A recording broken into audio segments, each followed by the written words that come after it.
served as a joint chair and director at Harmony Limited. He is very well known amongst our community and serves as a trustee of SICM. I'd like you all to welcome him with a loud salawat.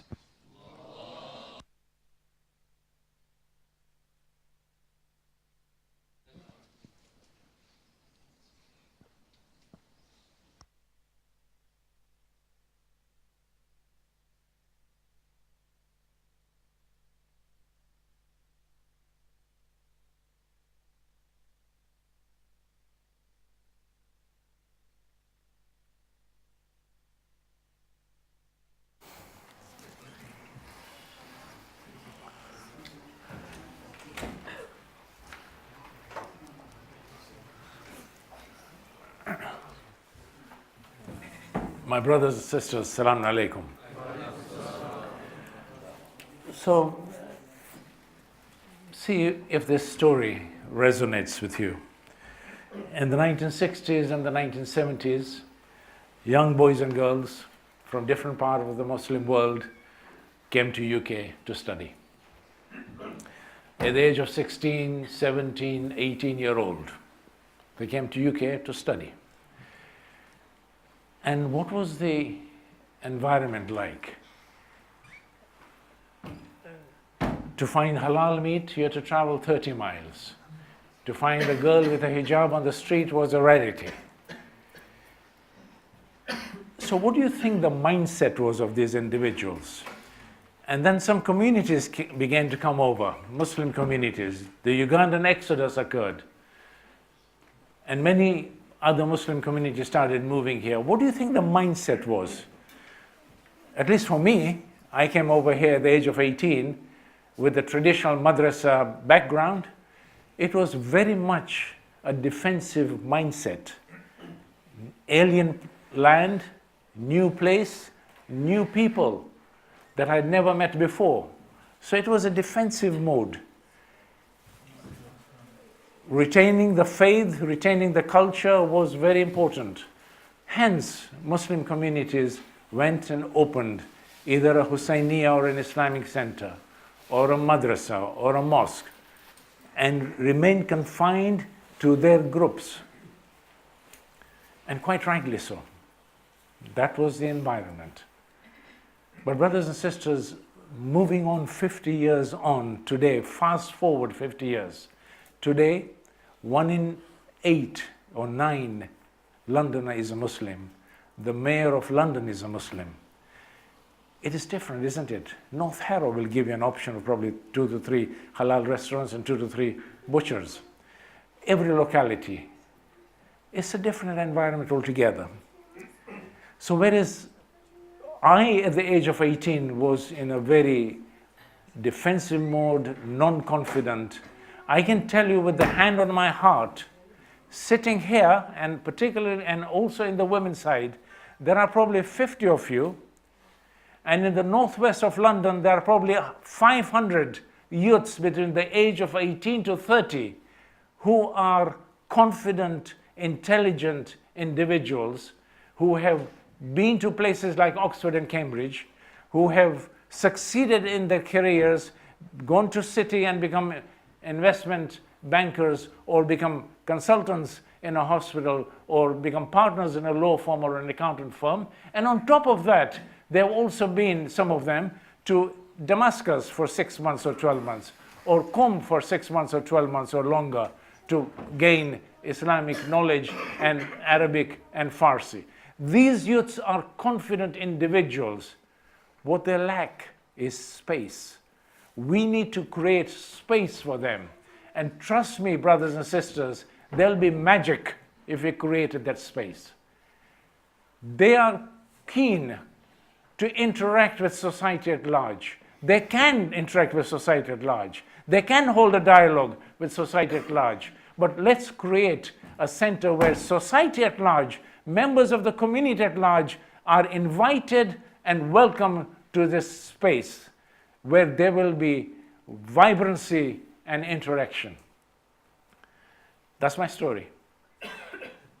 So let's see what the building, the Salaam Centre, will answer that. Today, I want to go in detail, floor by floor, so that each one of you understand what it is all about and see whether you think this center will fulfill the needs of the youths of our community. So -2, I should have said on that, in this is Salaam Centre, inshallah. It is going 2 floors below ground, not 1 floor, 2 floors below ground. This is 2 floors below ground. And you can see there's a 5-a-side football hall, 4 badminton courts. Addition to that, there is going to be a lecture theatre there. Only 100 seats in purple there, a 100-seater lecture theatre. Addition to that, on the yellow block there is the female gym. And next to that, the purple female changing area. And on the top there, the beauty parlor for women.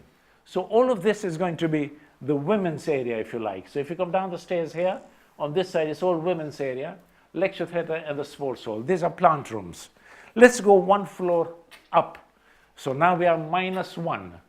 Of course, the sports hall has to be double height. It has to be 8 meters high. So there's nothing about the sports hall. It's void, obviously. But on this floor, -1, there's the male changing area and the male gym and a sports studio and state-of-the-art kitchen.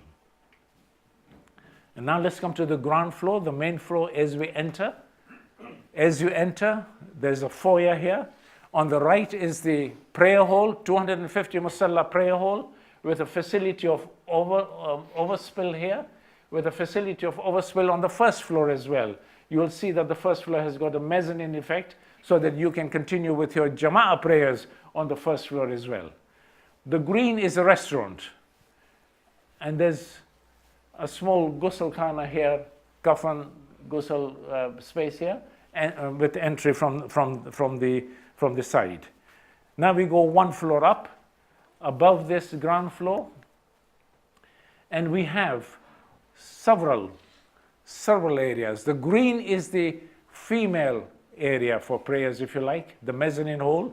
It can double up into a wedding banquet or a conference hall.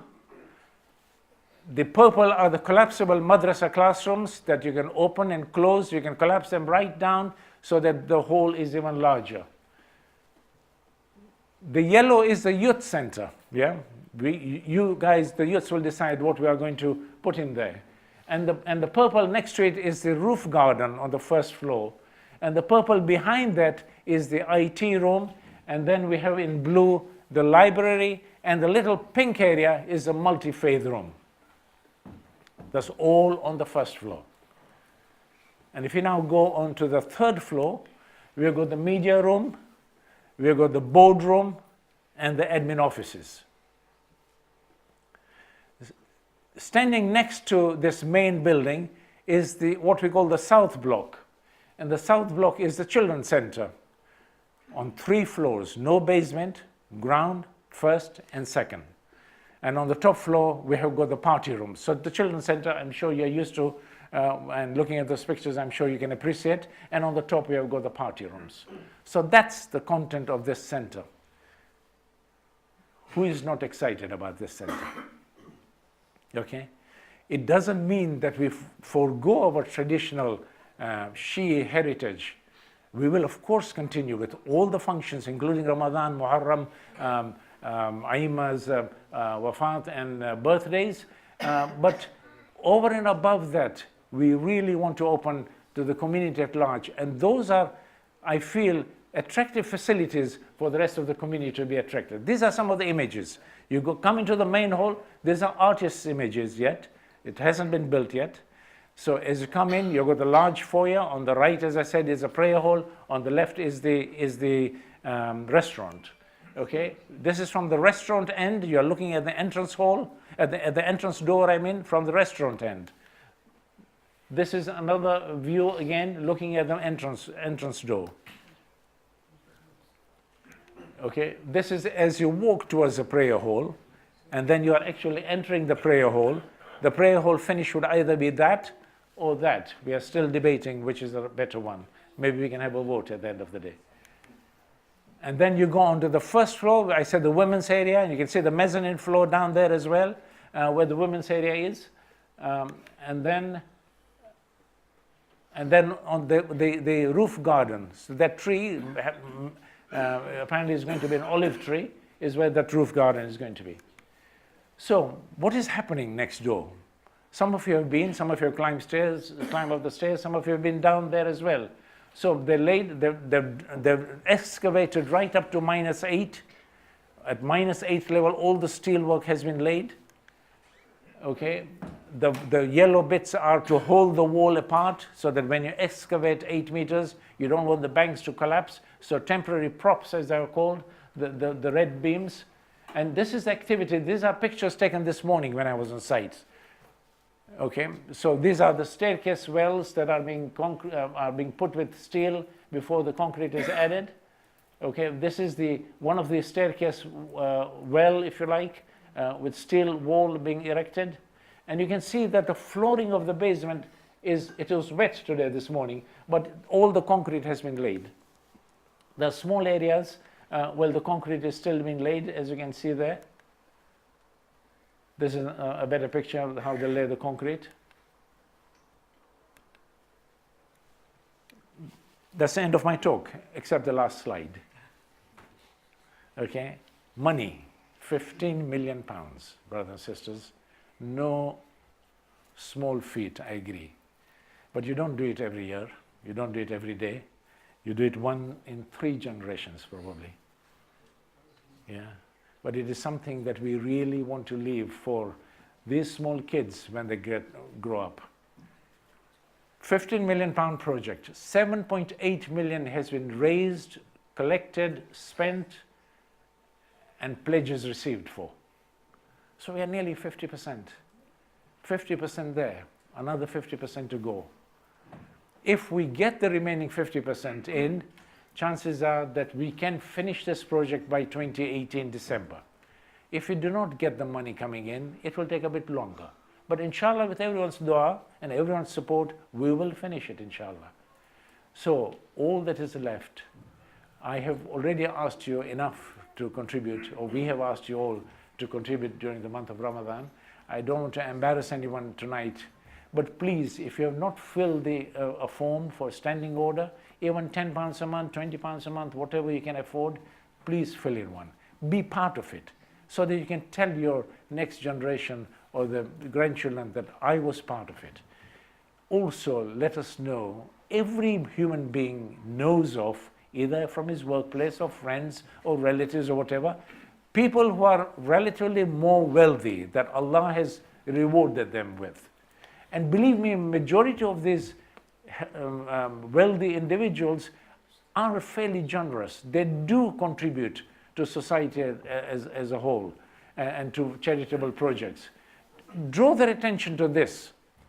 And if you think that I and you, or I without you, should go and see them, let's do that. Just tell me where they are.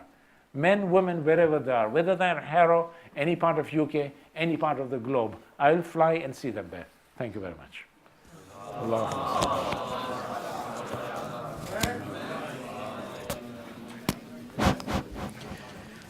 بسم الله الرحمن الرحيم إن الله وملائكته يصلون على النبي